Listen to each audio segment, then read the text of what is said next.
president doing in our front yard? Our entire world is in grave danger. I want you to come with me on an expedition. I'm not my father. He was the explorer. I know you were just a kid when he went missing, but now, you're all we got. Hi, I'm Tyra Prude with BlackTree TV. Hi. Hi, Amy and Justin. Nice to meet you both. Nice to meet you. How are things today? Very good. The day's going by very fast. Yes. And it's Friday. I know, right? We love Fridays. So I watched the screening of Strange World. It looks like it's going to be an amazing film so far. It left me on the edge of my seat. Awesome. So what was the inspiration of the overall animation of the film? Sure. I think we really wanted to do two things with this film. I think for the animation, we always live in a world where we're trying to have very sincere, very believable performances out of our characters, but we also really wanted to push the style a little bit. So we were really leaning on sort of late 40s, early 50s Disney films as an inspiration for how we were going to push our animation. A lot of that came from Jin Kim's character designs in this film, and those were in many cases inspired by things like French comic books. There's a little bit of Miyazaki in there.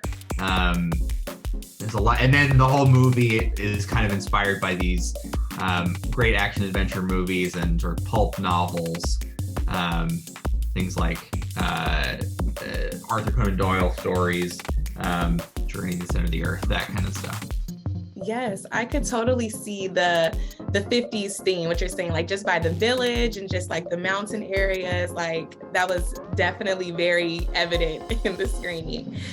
So when it comes to things like that, as far as like characters go, do the castmates have a say on what their characters looks like, or is that all with you all? It's typically with us and our character designer, the visual development team. So they often start doing drawings of what they think the characters should look like. And just, I guess, from a character design standpoint, they work really closely with the story team as well as the directors, obviously. But oftentimes our characters are designed before we even have the voice talent. Every once in a while, we have the voice talent up front and we have a rough idea, but I think all of our characters were designed before we knew our talent, right, Justin? I think so. I mean, I think Callisto definitely was tweaked a little bit to get her features to feel a little bit more like Lucy Liu's. And we make certain choices in our performances to help them feel like the voice actors, but yeah, in a lot of cases, we kind of build them up front and then see how we can tweak to support what the actors are doing. Yeah, I would say too, one of the really cool things is as the actors and actresses are being recorded, we have access to all of that video. So if we're animating, say, Ethan, we can look at the Jabuki reference to see how did Jabuki read that line? Are there any facial expressions or maybe hand gestures? And each of our supervising animators, we do something called Chalk Talks where, and a lot of times they'll take, like Mallory Walters, for instance, with Ethan, Mallory was looking at a lot of Jabuki reference and trying to get some of the Jabuki mannerisms into Ethan, and Ethan is a teenager. So you also have those teenage quality traits that you're putting into a character like that.